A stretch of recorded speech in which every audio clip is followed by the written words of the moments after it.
Hello students, आज का topic है हमारा ऑसिलेशन एंड वेव्स का।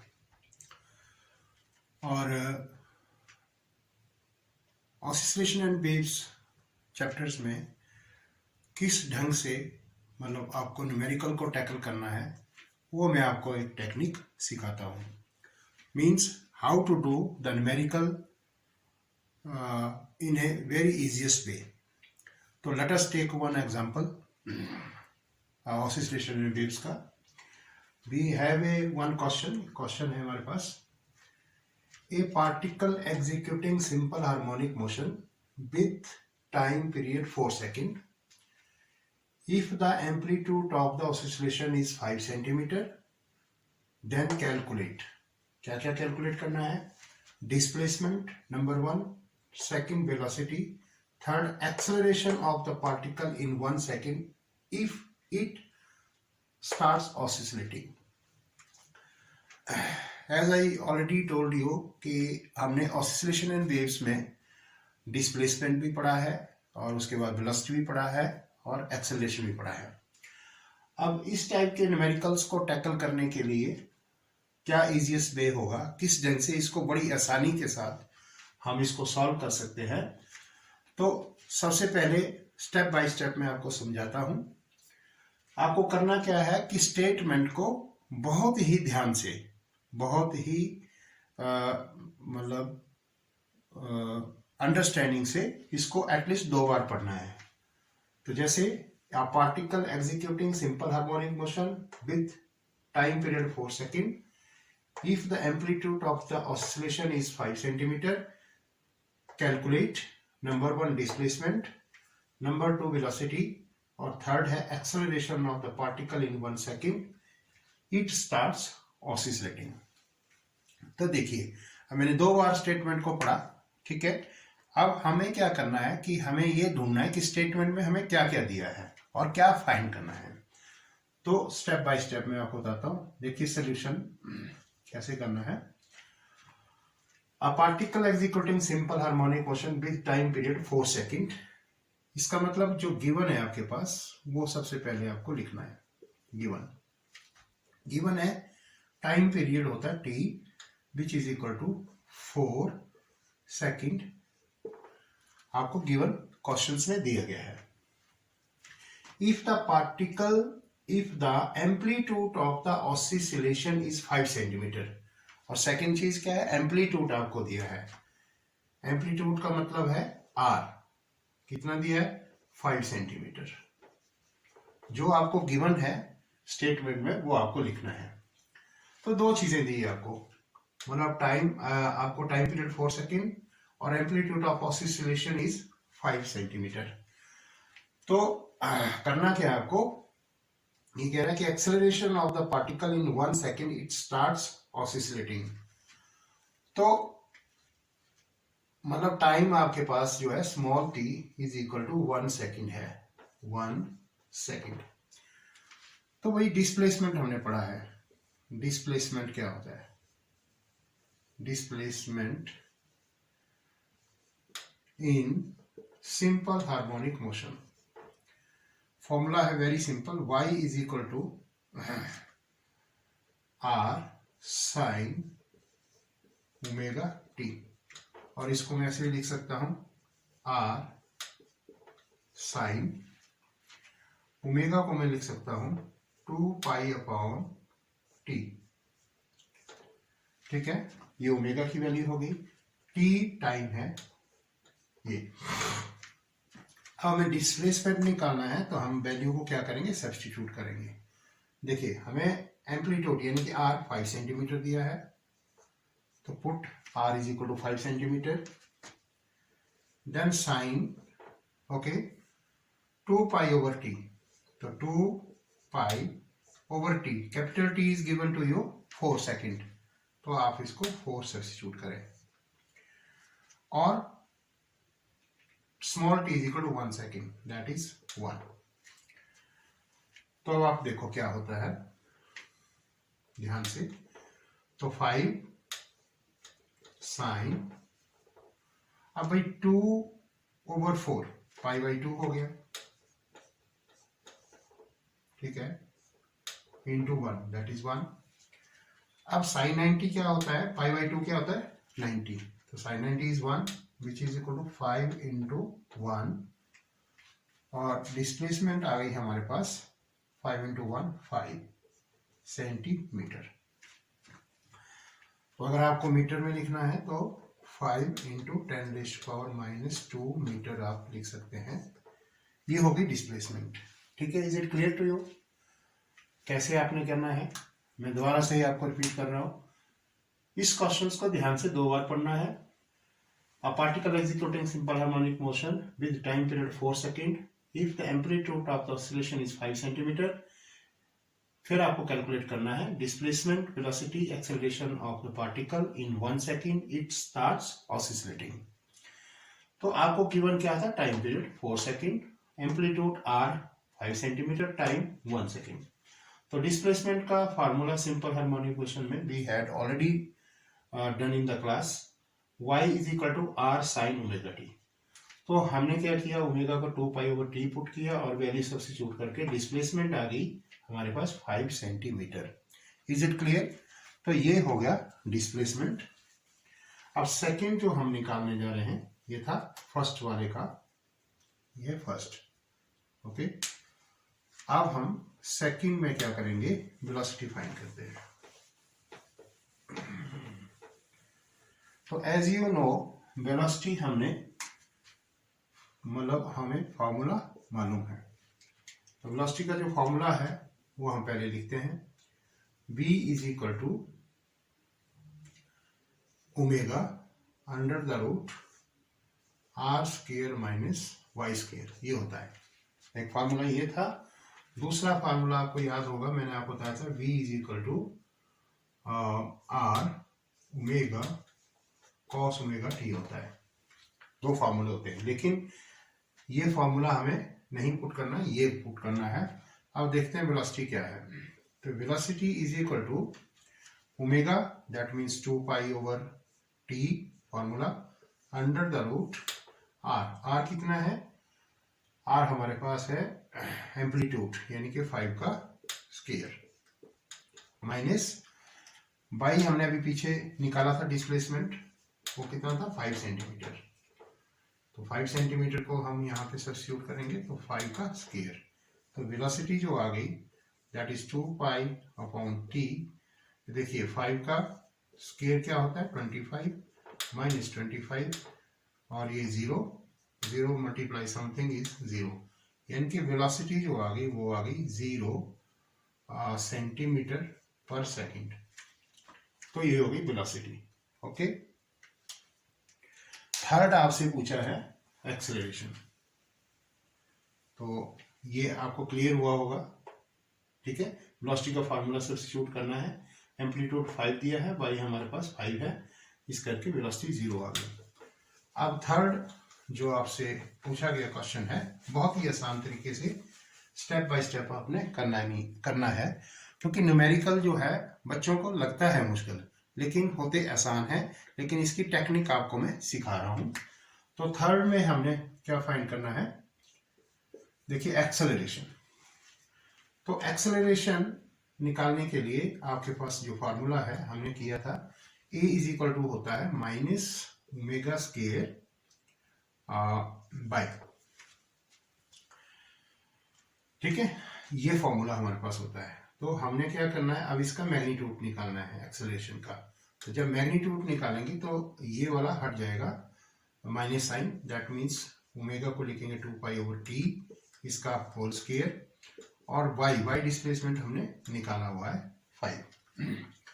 तो this must be equal to, तो 4 2 का square 4 pi square divided by T square, ठीक है। अब t की वैल्यू भी हमें मालूम है, t कितना है 4 सेकेंड, तो 4 हो गया, 4 सेकेंड है ना t। तो हम ऐसा करते हैं इसको, एक मिनट ध्यान से देखिए, तो ये हो गया 2 पाई अपॉन t की वैल्यू 4, इसका होल स्क्वायर इंटू 5। तो एक्सेलरेशन विल बी देखिए 2 2 ज़ा 4 पाई स्क्वायर डिवाइडेड बाई 4 का स्क्वायर 16, दैट मीन्स 4 इंटू 4 लिख सकता हूँ मैं यहाँ पे, और इंटू 5, ये 4 इससे कट गया, तो कुल मिला के जो आंसर आ गया आपके पास 5/4 पाई स्क्वायर। ये क्या हो गया, सेंटीमीटर पर सेकंड का स्क्वायर, ये है इसका एक्सेलरेशन। तो कहने का मतलब ये हो गया कि एक्सेलरेशन जो आ गया हमारे पास 5/4, ठीक है, पाई स्क्वायर, और यूनिट है इसकी सेंटीमीटर पर सेकंड का square.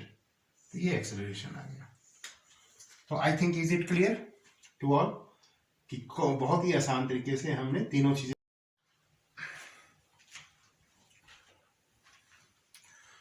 So hello dear students, how to solve the numericals, ये टेक्निक मैं आपको सिखा रहा हूँ। और जैसे कि हमने पहले भी एक क्वेश्चन किया था, और स्टेप बाय स्टेप मैंने आपको कुछ मेथड दिखाए, मतलब समझाए थे।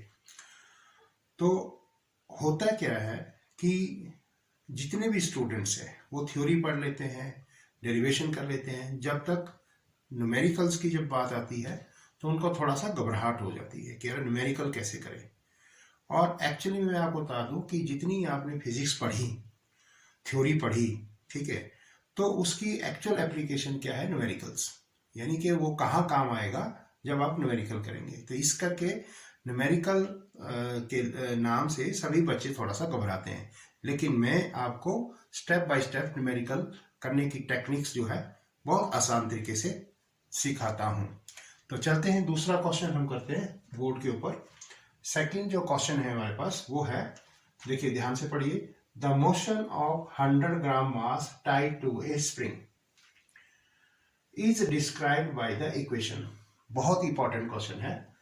इक्वेशन है x is equal to 25 cos 3t plus π/4 centimetre. Find, क्या फाइंड करना है, पहले angular velocity, second frequency, third force constant, और फोर्थ जो है एम्पलीट्यूड फाइंड करना है, एंड फिफ्थ में आपको फेज एंगल करना है। तो now I already told you कि आपको क्वेश्चन जो है एटलीस्ट 2 बार पढ़ना है। तो 2 बार पढ़ने से आपको ये फाइंड करना है कि इसमें क्या क्या चीज दी है। तो जैसे हमारे पास the motion of 100 gram mass tied to a spring is described by the equation, यानी कि आपको जब आपको सॉल्यूशन करना है तो जो गिवन इक्वेशन है उसको लिखना है। तो let us start to solve the equations, मतलब क्वेश्चंस। अब यहाँ पे what is given to you? Given is nothing but x is equal to 25 cos 3t plus π/4 and centimeter. So this equation is given to you in the questions. कि क्या equation दी है आपको, x is equal to 25 cos 3t plus π/4 centimetre, ये equation दी है। And you must be know the standard equation of the displacement in case of spring. तो standard equation is, वो आपको लिखना है यहाँ, x is equal to, ध्यान रखिए, r cos omega t plus 5, ये होता है। ये स्टैंडर्ड इक्वेशंस को आपको ध्यान में रखना है कि स्टैंडर्ड इक्वेशन जो है हमारी है वो क्या होती है। तो अब हमने क्या करना है, सबसे पहले आपको क्या फाइंड करना है, ये आपको गिवन है, ये स्टैंडर्ड इक्वेशन है। तो सबसे पहला जो आंसर है आपका वो दिया है एंगुलर वेलोसिटी।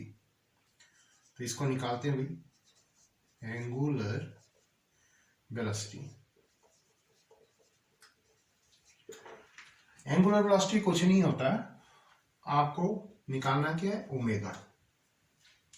आप इन दोनों इक्वेशन में आप देखिए कि यहाँ पे 3t है और यहाँ ओमेगा t है। तो इसका मतलब ओमेगा की रिप्लेस में यहाँ पे क्या है, ओमेगा इज इक्वल टू क्या आ गया, 3, ठीक है ना। ये देखिए 3t प्लस π/4, यहाँ पे स्टैंडर्ड इक्वेशन क्या है, r cos omega T plus 5।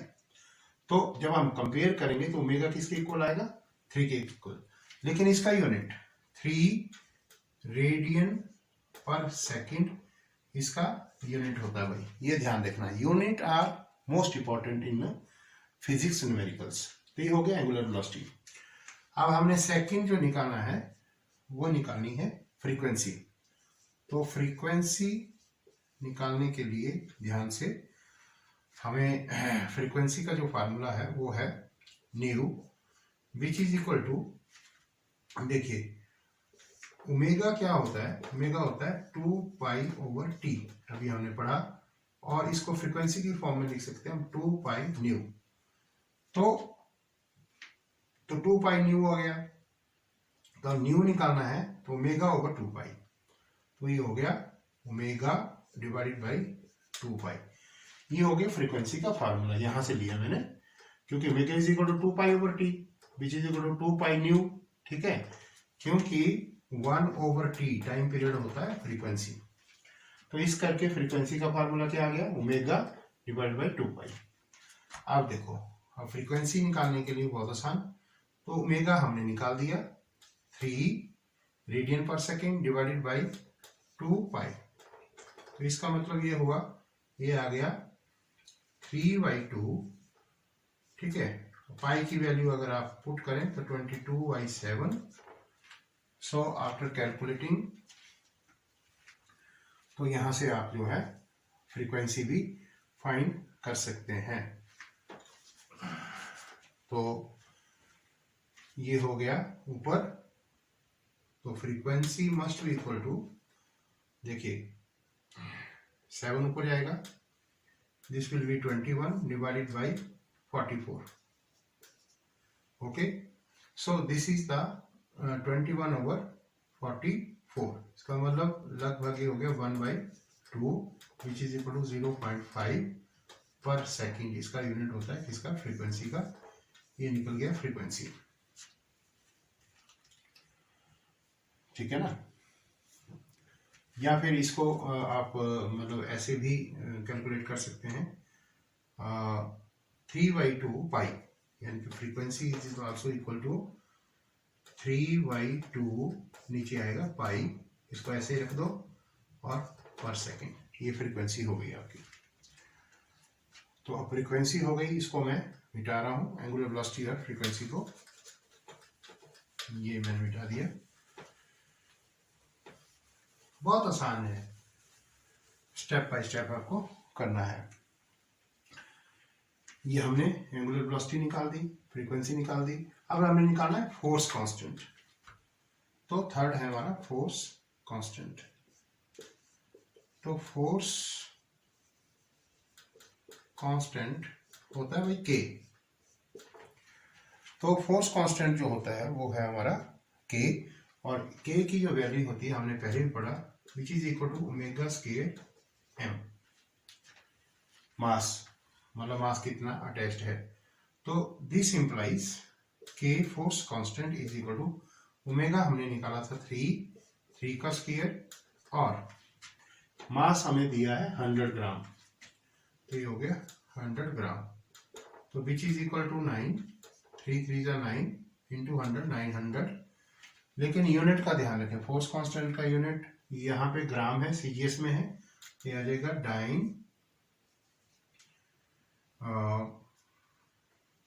Dine पर सेंटीमीटर स्क्वायर फ्रीक्वेंसी है ना। तो ये हो गया इतना। तो ये यूनिट आपको थोड़ा सा ध्यान में रखना है कि कितना हो गया, डाइन पर सेंटीमीटर स्क्वायर। अगर आपको इसको न्यूटन मीटर में लिखना है तो न्यूटन मीटर में आ जाएगा 1000, दैट मीन 0.9 न्यूटन पर मीटर। तो ये हो गया फोर्स कांस्टेंट का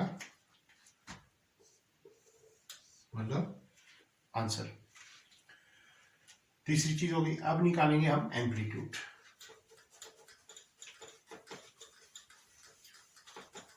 तो माय डियर स्टूडेंट्स, होता क्या है कि आपके क्वेश्चंस में ही आंसर होता है। आपने बिल्कुल नहीं घबराना है, जो क्वेश्चन होता है उसी में आंसर होता है, बस आपको स्टेप बाय स्टेप कैसे करना है। अब देखिए हमें निकालना है एम्पलीट्यूड, तो ये है हमारा फोर्थ हमारा क्वेश्चन। तो एम्पलीट्यूड, अब एम्पलीट्यूड कहाँ है, देखिए इन दोनों इक्वेशन में देखो x is equal to 25 cos है और यहाँ पे x is equal to R cos है, तो ये r जो है एम्पलीट्यूड है, तो r is equal to 25 centimetre, ये हो गया एम्पलीट्यूड। सिंपल, इसको कंपेयर करके लिख देना है। और फिफ्थ जो है पूछा है फेज एंगल। अब फेज एंगल क्या है, आप देखिए जो आपको गिवन इक्वेशन है x is equal to 25 cos 3t plus 5/4, तो स्टैंडर्ड जो इक्वेशन है वो है r cos omega t plus 5। ये जो 5 है ना यहाँ पे ये वाला, इसको बोलते हैं भाई फेज एंगल।